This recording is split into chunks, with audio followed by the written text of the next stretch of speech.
자, 오늘은 비즈니스 한 줄 명언으로 시작해 볼까 합니다. 자, 비즈니스 명언. 자, 부자들은 기회에 집중하지만 가난한 사람들은 장애물에 집중한다.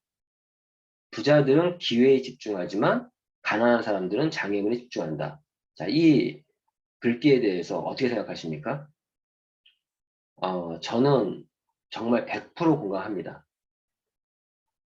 그리고 사실 이 문구를 제가 항상 이 문구를 좋아하는 이유 중에 하나가 내 스스로가 난 부자다. 나는 성공자다. 이런 마음을 갖고 있어요. 그래서 어떤 장애물보다도 기회에 집중하려고 스스로를 다짐할 때 이 글귀를 보면서 진행하는데요. 잘 한번 생각해 보세요.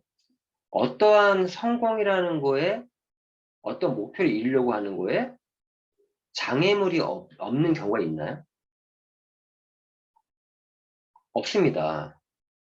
예전에 어떤 분이 이런 얘기를 했던 것 같아요. 우리 사업은 장애물 건너뛰기? 뭐 장애물 뛰기라고 그러나요? 그냥 100m 달리기처럼 아무것도 장애물 없이 그냥 뛰는 그런 달리기가 아니라 우리 허들이라고 그러죠. 그래서 그 장애물 넘기 그러한 시합과 같은 게 우리 사업이라는 그런 얘기를 든 적이 있습니다. 맞습니다. 내가 목표로 하는 지점, 어떤 성공이든 어떤 부자든 내가 목표로 하는 지점에 가기 위해서는 그 과정에서는 수많은 난관들과 분명히 장애물이 있습니다. 장애물이 있어요. 그걸 인정해야 돼요. 아무런 뭐 난관도 없고 장애물도 없이 이루어지는 거 절대 없어요. 그래서 예전에 이런 말도 들은 것 같아요. 예전에 어떠한 그 임금이 왕이 그 신하들에게 많은 백성들이 잘 살 수 있도록 부자가 될 수 있는 그런 어떤 필요한 그런 지침서 그런 거를 만들어서 달라라고 했더니 그 이제 신하들이 정말 성공할 수 있는 그런 방법들에 관련된 책들을 엄청 이렇게 집필을 해서 올렸대요. 12권짜리 올렸대요. 임금이 하는 말이 야, 이 12권의 책 이거 언제 다 읽냐. 그러면서 다시 이제 빠꾸시켰죠. 그때 말로 빠꾸시키고 다시 정리해서 갖고 온 책이 또 한 권의 책을 갖고 왔대요.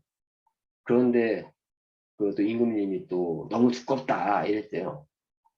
그리고 나서 다음에 신하들이 또 세 번째 갖고 왔는데 그냥 한 장의 글귀만을 써 있는 걸 갖다 줬다고 하더라고요. 임금님이 그걸 보면 되게 흡족해했다. 근데 그때 써 있는 글이 이거였대요.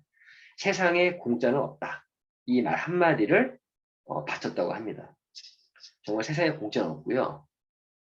어떠한 결과도, 어떠한 성공도, 어떠한 목표도 분명히 장애물이 있어요. 그래서 저는 위기 속에 기회가 있어요. 그 위기가 온다는 거는 또 기회가 있다. 저는 오늘도 이 부자들은 기회에 집중하지만 가난한 사람들은 장애에 집중한다. 이 말을 전 진짜 믿어요. 왜 그러면 잘 생각해 보세요.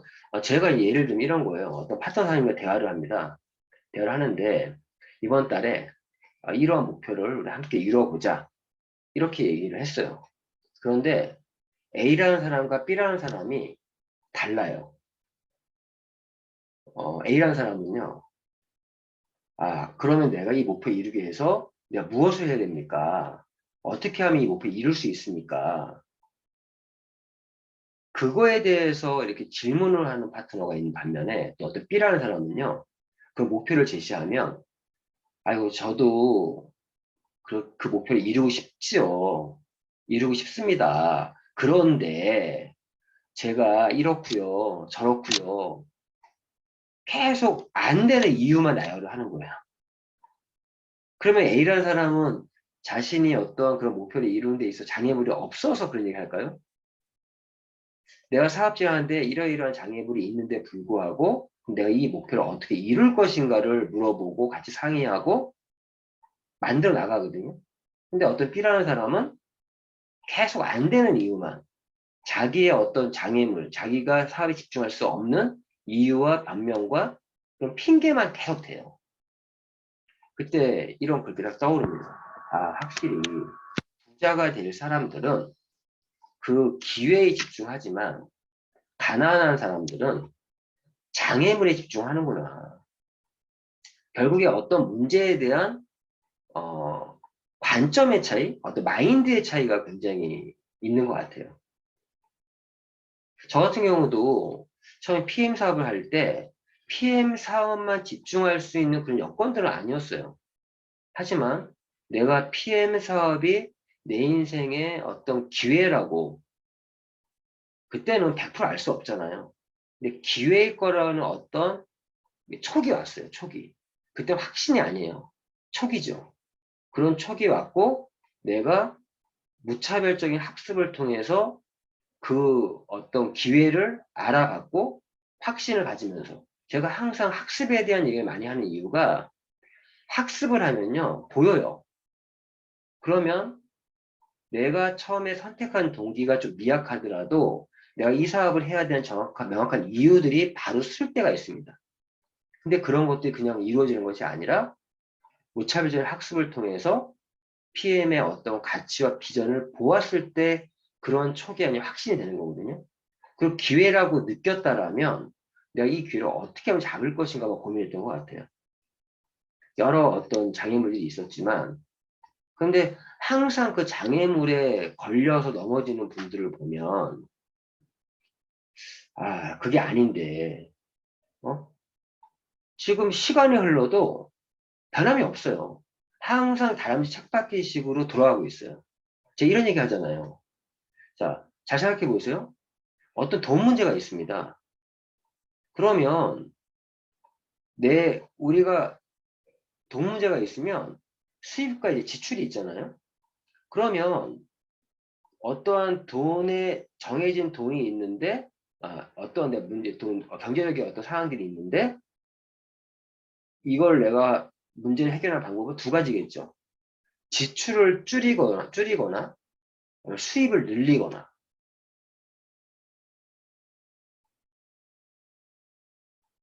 부자들은요, 그 지출을 줄이는 것보다 수입을 늘리는 쪽에 더 비중을 두고선 진행을 합니다.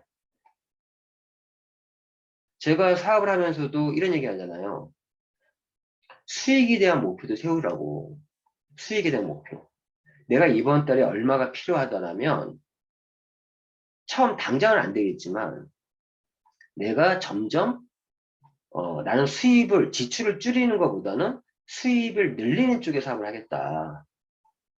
그러한 생각의 차이가 더 낫지 않을까. 그리고 저희 PM 사업에서의 100만 원은요. 다른 직장 생활하면서 받는 100만 원과는 차원이 다릅니다.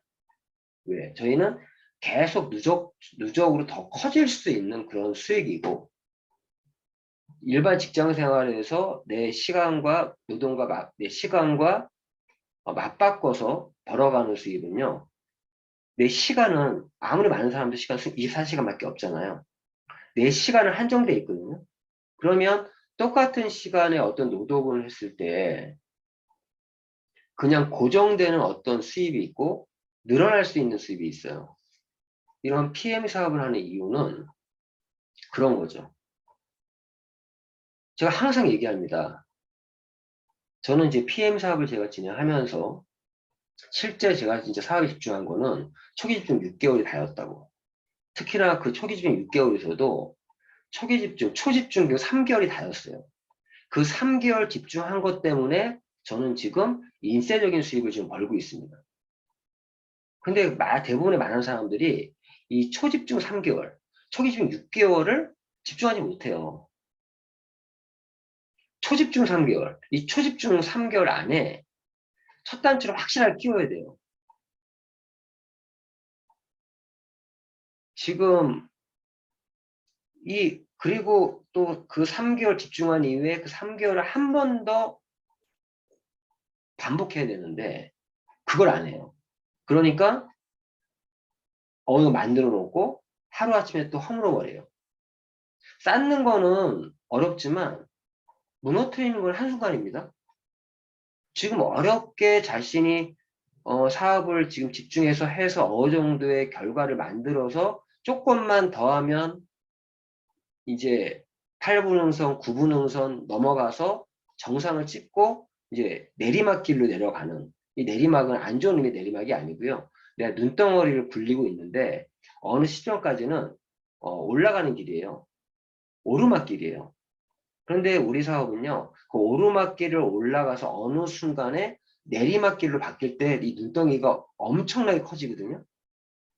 아마 제가 처음에 사업할 때 함께 시작하는 분들 계세요. 제가 처음에 제 산하 100명 만들 때까지가 힘들었어요. 근데 100명 만든 이후에 1000명은 금방 갔고요. 지금은 제 산하 지금 회원이 이제 5000명을 지금 육박하고 있습니다. 5000명을. 올해 제가 2022년까지 목표, 멤버십의 목표가 10,000명이거든요. 10,000명? 그럼 지금 2월달 빼고 6개월 남았어요. 500명씩 늘어도 6개월 동안 500명씩 늘면 6, 5, 30, 3,000명밖에 안 돼요. 저희 사업은 어떤 사업이죠? 하나가 둘이 되고, 하나가 1이 3이 되고, 3이 9가 되고, 9가 27이 되고, 27이 81이 되고, 이렇게 3배수로 늘어날 수도 있고, 2배수로 늘어날 수도 있고, 그러면 제가 이번 달에 신규 회원이 만약에 500명이 늘었다 그러면 다음 때는 더 늘 수 있고, 더 늘 수 있고, 이게 늘어나잖아요. 기하급수적인 성장을 하지 않습니까? 그래서 저희 사업이 무서운 게 어느 시점이 되면 폭발해버려요. 그런 티핑 포인트가 나오기 전까지 그 시기까지가 사실 어려워요. 그래서 그 티핑 포인트를 최대한 땡겨주는 게 저희 사업이죠, 어떻게 보면. 근데 그 순간에 자신의 장애물에 집중하시는 분들은 절대 그 기회를 잡을 수가 없어요. 토요일인데 오늘 제가 너무 무거운 얘기를 했네요. 아무튼 제가 말씀드리고 싶은 거는 이런 겁니다. 우리 좀 이제는 좀 핑계, 이유, 내가 이 사업에 전념하지 못하는 그런 이유들 좀 되지 말고 정말 우리 3개월만 집중하시자고요. 저 지금 5월달, 6월달, 7월달 3개월 집중, 8월달, 9월, 10월달 3개월 집중, 최종 6개월 그런 마음으로 지금 사업 진행하고 있거든요. 함께 지금 이 방송을 듣고 있는 분들은 타이밍적으로 충분히 가능한 시점이에요. 우리 5월달, 6월달, 7월달, 6, 7, 2개월 남았는데 이 6, 7월 달 잘 보내면 8, 9, 10 좀 편하게 집중하면서 완전 내년부터는 완전 다른 삶을 살 수가 있다니까요. 그리고 제가 걱정하는 거는 PM이 너무 빨리 성장하고 있어요, 지금. 진짜 너무 빨리 성장하고 있습니다. 지금은 이 기회에 집중해야 될 때예요. 좀 장애물에 집중할 때가 아니라 기회에 집중하시자고요. 정말 제 마음을 다 보여드릴 수가 없네. 저는요, 솔직히 얘기해서 지금 이 상태에서 그냥 가도 그냥 아무 문제 없어요. 그런데 이제 뭔가 만들고 있는 분들, 제가 분명히 말씀드리지만 올해까지가 사업적으로 내가 타이밍적인 기회는 올해까지다. 올해까지다. 지금 이 타이밍적인 기회에 이제 시간이 흘러간 다음에 그냥 그때 기회였는데 라고 생각하지 마시고 지금 기회라고 생각하신다면 우리 이 기회에 집중해서 꼭 잡으시자고요. 이런 말씀 좀 드리고 바로 진행할 수 있도록 하겠습니다.